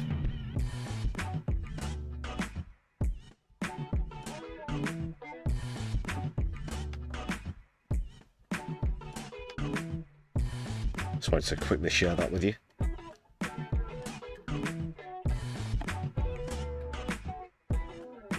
This will certainly cheer you up, hopefully, if you've not seen this from earlier today. We mentioned as well that Nigel Farage was absent in PMQs. He's been kissing arse, or trying to kiss arse. He's going to be speaking, or was speaking, in front of Congress as well while he was over in America. And he really did get an excellently warm reception from Jamie Raskin. He was beyond delighted to see him. Absolutely 100. He was elated, brought to tears with sheer joy. In fact, I think I've got a clip of what he said to Farage to give him a lovely warm welcome, as he's absent in the House of Commons but president in the United States, where he probably spends more time than he does in Clacton. Protectors of free speech, but they only want to protect speech they agree with. In the UK, Mr. Farage is openly promoting the abolition of the Human Rights Act of 1998 to be replaced with a British Bill of Rights that limits the right of free speech to British citizens and legally sanctioned residents. He complains that racist threats against immigrants are not protected free speech, while he proposes to strip migrants, tourists, and perhaps even visiting American congresspeople of any free speech rights at all. I had my own close encounter with that when Mr. Farage and his team presented for more than an hour in a conversation we had about free speech. And after 3 minutes of talking, he cut me off and terminated the meeting because he didn't like what I was saying. That's the kind of free speech.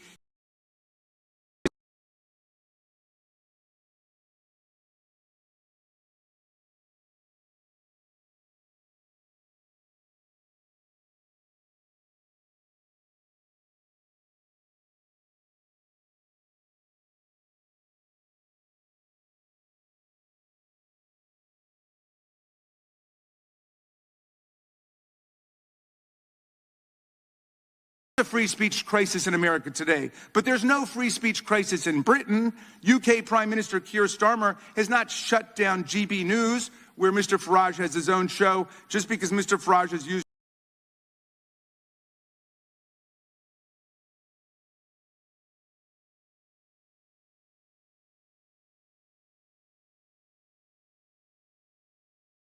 But there's no free speech crisis in Britain.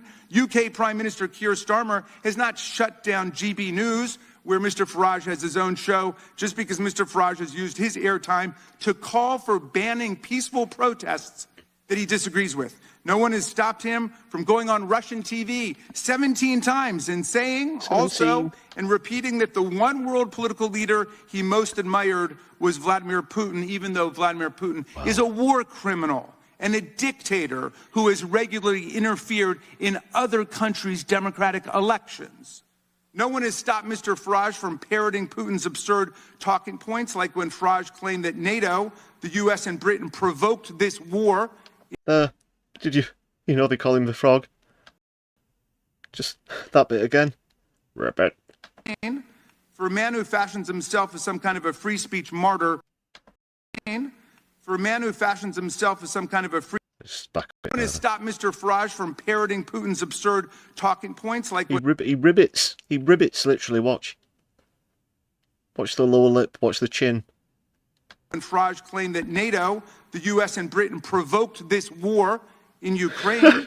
For a man who fashions himself as some kind of a free speech martyr, Mr. Farage seems most at home with the autocrats and dictators of the world who are crushing freedom on earth. And a double eye roll to boot. Ruth Guthrie, thank you very much for the super chat. I don't know if Farage has ever visited which island specifically you're referring to. He certainly doesn't like visiting Clacton, his own constituency, as much as he does the States. I can say that with absolute certainty. Look at this obtuse reaction as well. Mr. Farage wants to get rid of the Online Safety Act in his country, a law shepherded by the Conservative Party and implemented by the Labour Party, which bans child pornography online, protects children from harmful content, forbids non-consensual pornography and other unlawful content. It's just common sense. Labour aren't that great, to be honest, but yeah, Farage takes the piss. He should go and advance the positions he's taking here. This is a Republican, or is it? Oh, sorry, he's a representative. He's a Democrat for Maryland. Congress today, in Parliament, which is meeting today, if he's serious about it. To the people of UK who think this Putin-loving free speech imposter and Trump sycophant will protect freedom in your country, come on over to America and see what Trump and MAGA are doing to destroy our freedom, kidnap college students off the street, ban books from our libraries, militarize our police and unleash them against our communities, take over our universities, wreck our professional civil service, and turn the government into a money-making machine for Trump and his family. You might think twice before you let Mr. Farage make Britain great again. I yield back. Damn right! Well said, that man.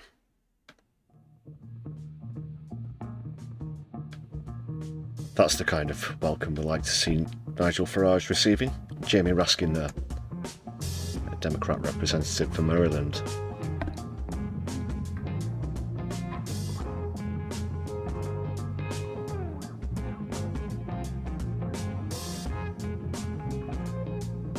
Good to see people being really active in the chat. Again, please make sure that you've hit thumbs up on the stream if you raided in. That'll really help us out. You can also help out the channel with a membership. That's just 99p. Please check out the perks.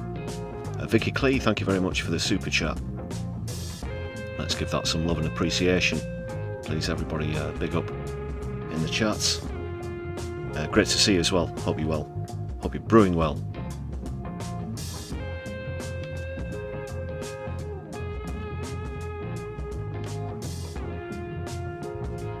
I shall forgo the Angela Rayner business. I think enough that came up in PMQs for me to go over that one.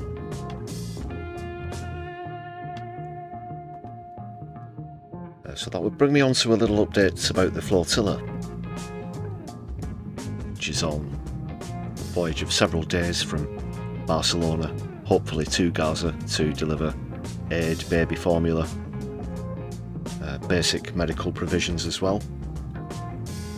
Record-breaking 50 vessels involved. But there's also a great show of solidarity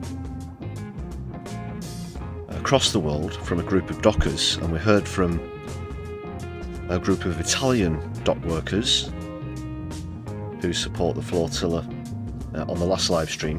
Got an update from them because they, as well as we all are of course, are aware of Israel's nefarious ways, the way that they illegally seized and kidnapped previous attempts to deliver aid on flotillas. But this time there are going to be some consequences if that happens. So let's see. Again, this is from the same docker who we saw in the video. I think they're from Genoa in Italy. This is great testimony, so wait till you hear what's going to happen if there's any interference from the IDF. Per essere chiaro a tutti, ma veramente a tutti, intorno a metà settembre queste barche arriveranno vicine alla costa di Gaza e arriveranno nella zona critica. Se noi soltanto per 20 minuti perdiamo il contatto con le nostre barche, con i nostri compagni e le nostre compagne, noi blocchiamo tutta l'Europa. E me lo sono scritto qua così non mi dimentico. Insieme al nostro sindacato, USB, insieme a tutti i lavoratori portuali che ci stanno, insieme a tutta la città di Genova, da questa regione escono 13-14 mila container all'anno per Israele. Non esce più un chiodo. Lanceremo lo sciopero internazionale, bloccheremo le strade, bloccheremo le scuole, bloccheremo tutto. Ci devono ridare indietro i nostri ragazzi e ragazze senza un graffio e tutta questa merce che è del popolo, che sta andando al popolo, fino all'ultimo cartone deve arrivare dove deve essere chiaro. Okay, so for anybody who doesn't speak Italian, who couldn't read the captions, if you got it on in the background or for whatever reason, basically, if they lose contact with the flotilla even for 20 minutes, that is going to initiate a global blockade strike of dock workers around the world who are going to stop anything from leaving, anything from entering, grind things down to a halt on a massive scale. Not quite the same as a general strike, specifically maritime, where maritime industry is concerned, but certainly effective enough to be a threat, and they really will do it. I'm certain that they mean it. And even if they lose contact for just 20 minutes, then that's gonna trigger that. And I think that's an amazing tactic, if you want to put it that way, or backup. Considering the RDF's reputation, so yeah, Solidarity. That's amazing stuff from Genoa in Italy. Even Maloney, who's a far-right leader, has condemned Israel in this.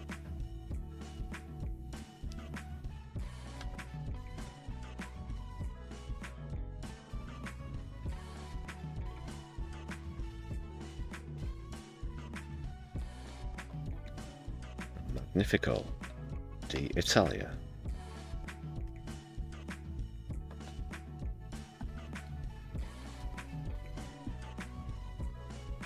And we spoke earlier about Keith failing to take some votes away from Reform, as he is doing.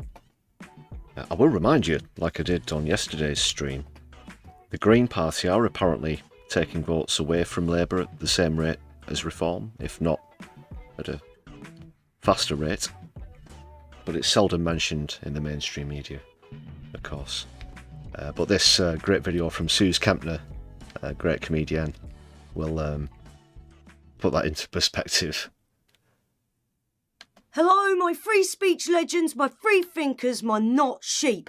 Thank you for being you. Welcome. It's me, Mr. Feast, telling you what to think. We are talking flags today. You might have noticed that you're seeing a lot more of the England flag everywhere. The flag of St. George. Sometimes it's flying from a tree. Sometimes it's on the side of a shop. Sometimes it's flat to the road on a previously unpatriotic roundabout being driven over by cars, which actually does annoy me a bit, to be honest. And when we get our next Nigel Farage government government, he should make it a law that we don't drive over flag roundabouts anymore. And the reason that we're doing this is because St. George, the man who in 1492 sailed the ocean blue on his dragon and discovered this nation and made it what it is today, Great Britain. Only lately it's not been looking so great. But Britannias like you and me are here to change that. Yes, after this video is up, I will be heading out with my red paint I got down home base, a brush that was in the garage, thank you Dad, and I'll be making some local roundabouts look an awful lot more beautiful.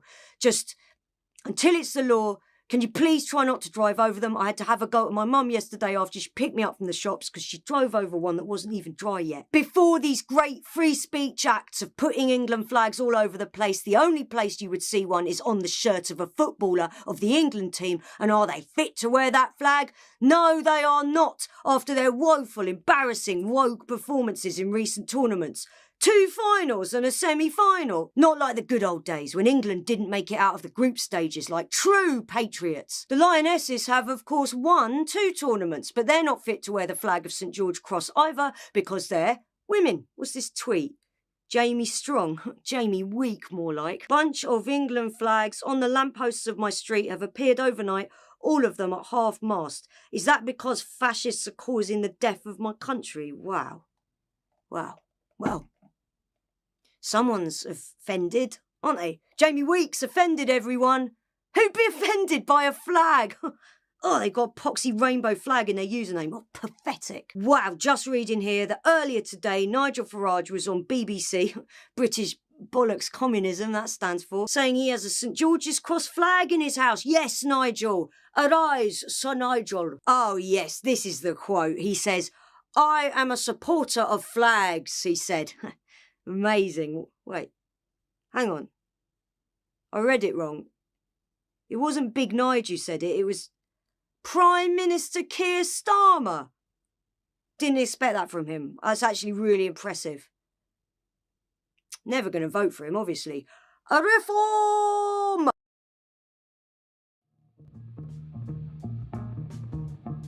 Summed up excellently there by the brilliant Suze Kempner. That's S-O-O-Z.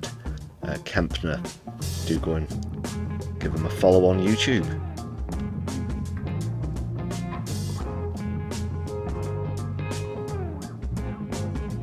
I owe a thank you as well to Andy Carter for the gifted membership. I've just updated the goal there. That puts us on 109 out of 250. Really do appreciate that support.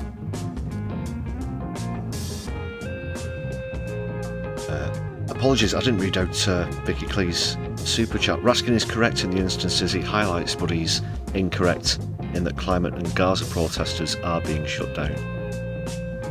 Of course they are. We'll probably see another example of that this coming Saturday with the Defend Our Juries protest, which is set to take place.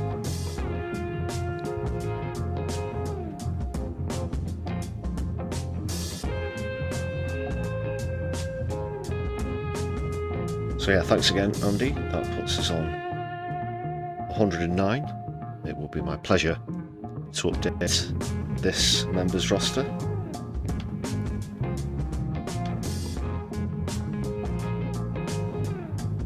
Really appreciate all the support, people.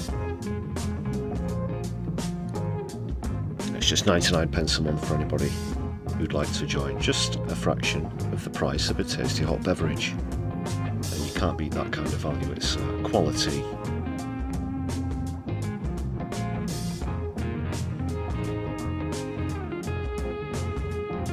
I really do appreciate all the feedback on recent content as well.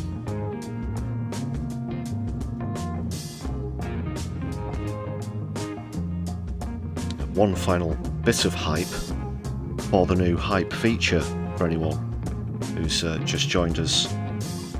Since I mentioned it at the top of the stream, there's the new hype feature. Depending on which country you're in, you might find a button that says hype on it just underneath the window, the screen window. So if you press that, it will hype the video that you're on. You might choose to do it on this live stream or one of the other regular videos on the channel. But the more people press that hype button, better it does in the new hype section, which is what is replacing the old trending feature on YouTube. Bit of an update there.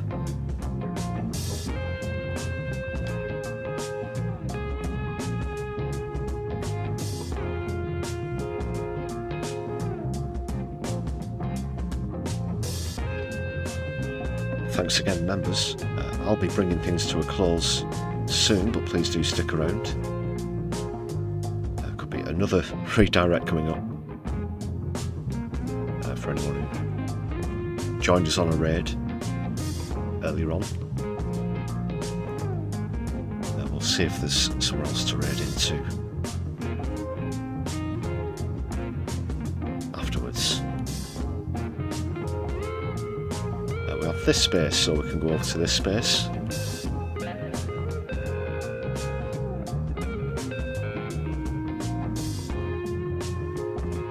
Right, that's all set up and good to go. I'll be back with more streams later in the week. As I said, I will feature that Defend Our Jury's press conference because there were some great speakers in there, including a couple of friends of mine.